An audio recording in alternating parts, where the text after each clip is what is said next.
Welcome back, viewers. You made it just in the nick of time. Today I've got something very special for you. It's a sponsored watch from Angles Timepieces, in particular the Reaction Time 0 driver's watch. But before I blab on any further, here's a little teaser video for you.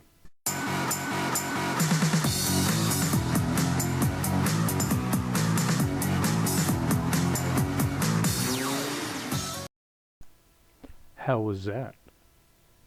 Let me take you on a journey back in time to the future. A future that was full of hope, where men were men, women were women, and design language was king. The late 60s through to the mid 70s gave us design classics that are still jeweled over today. The following infographic tries to provide a development timeline for the concept of the driver's watch, which first started in 1921, reached its halcyon days with the class of 1976, which was made up from the Amida Digitrend, the Girard-Perregaux Casquette, Bulova Computron, which was followed by the renaissance of the driver watch concept in the early 2020s, with the re-release of the GP Casquette 2.0, the Bulova Computron 2.0, and MB&F's HM5 and HMX watches, which now leaves us with the introduction of the Angles Timepieces Reaction Time 0. Okay, I've just put up the anticipated launch details for the Angles RT0 as communicated by Angles themselves, as well as the comprehensive specifications list for your viewing edification. And now let's get on to the review. Okay viewers, here we are. At the beginning of this video I promised you a really special watch to be reviewed today, and here we are. Again, many thanks to Angles Watches for providing this prototype of their Reaction Time 0 watch. So let's get started. Generic box at this stage, and we are yet to know what the final packaging will be like, but you have your cardboard box with your Angles embossing logo on it. And as it came to me, we have a leatherette case with leatherette cushion on the inside and the watch itself.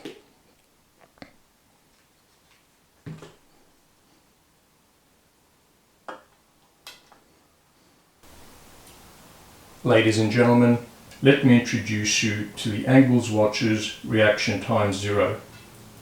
It is a jump hour watch which operates by way of two numerized dials. As the minute dial rotates around and reaches the hour mark, the hour dial clicks over once. So your hour markers themselves only move once per hour. They do not move progressively over the hour as the minutes tick by.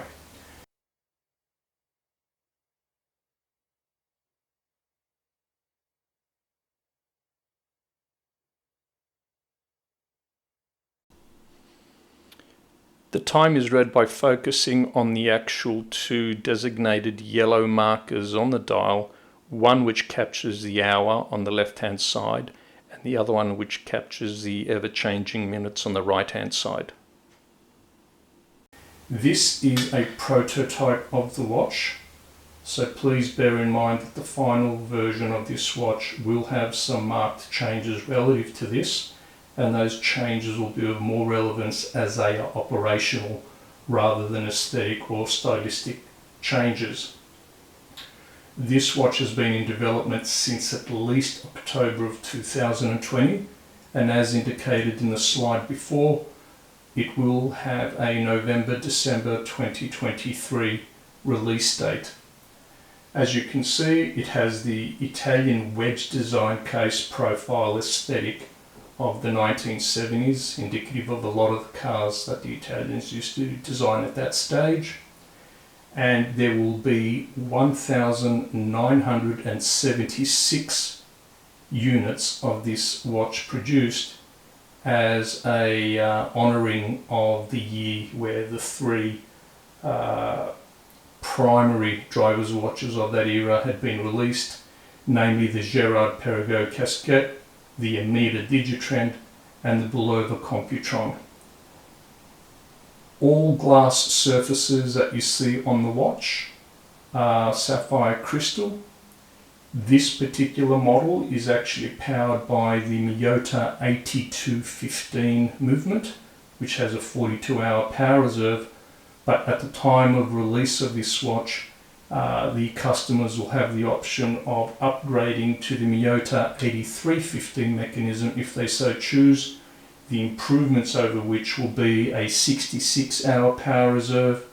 It will have more prestigious finishing by way of perlage and Côte de Genève markings on the movement, and it will also have blued screws evident through the rear of the case back. You will also see that this particular model, and both the one with the upgraded movement, also has a customized rotor in the shape of a sports steering wheel of the 1970s, which harks back to the driver style watch aesthetic that this is trying to portray. The case itself is both a combination of polished surfaces, as you can see here on the bevels and the chamfers, as well as unidirectional brushed finishing. The front of the watch has two faux air vents, as you would normally find on the front spoiler of a car, and the watch itself has its crown at the 12 o'clock position. Now, an interesting item with this watch is that it doesn't actually have spring bars, but it actually has screw pins to actually change your straps over, and they are 4mm thick screw pins, by way of reference for anyone that wants to start changing bands on this. Now, the watch, as mentioned before, as presented here with its strap and hardware, comes in at 123 grams, but the production model is likely to be a little bit heavier, as the tang and buckle provided with this watch will be replaced with the actual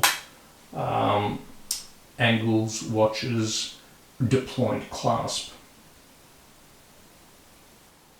Now, this watch comes with superluminova as specified previously on the specification slide. How about time for a lume shot? I'll just charge up the superluminova and you can see how that will actually be showing up during the night, as well as, let's see if we can get a decent shot here, the time showing through there as well on the actual display window. The Miyota movement has had a custom module designed by Angles themselves to be able to operate in a jump hour configuration.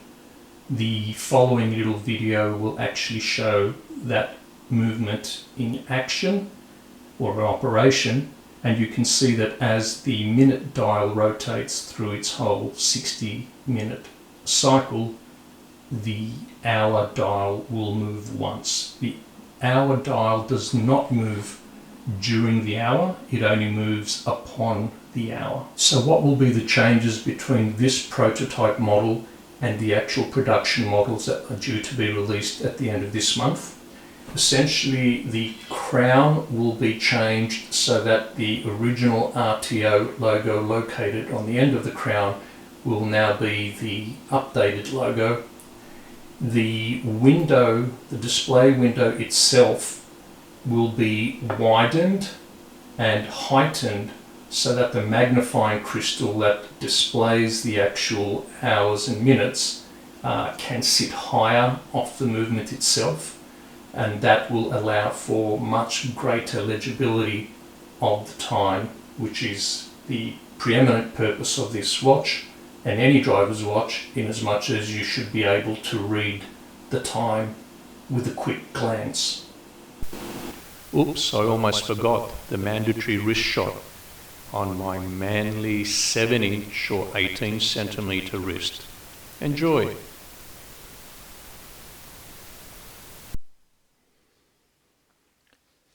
So what's the final take on the Reaction Time Zero? All I can say is that it's a truly outstanding watch. Would I like some changes made to it? I would, but they're literally preferential changes. For example, I'd prefer the case in titanium, but as it stands, the watch is exciting. It's so non-standard.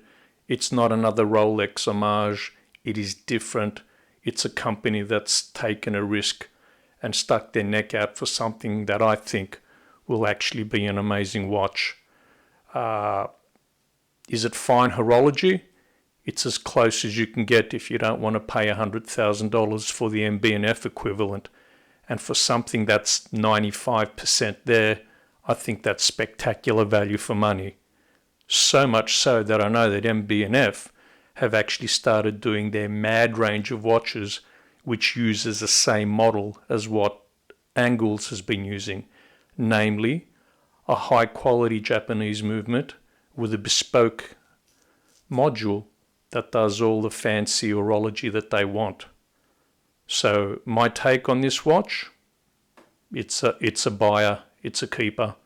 I anticipate Angles watches will be doing great things going forward if they can maintain this sort of vision and risk-taking in making watches like this.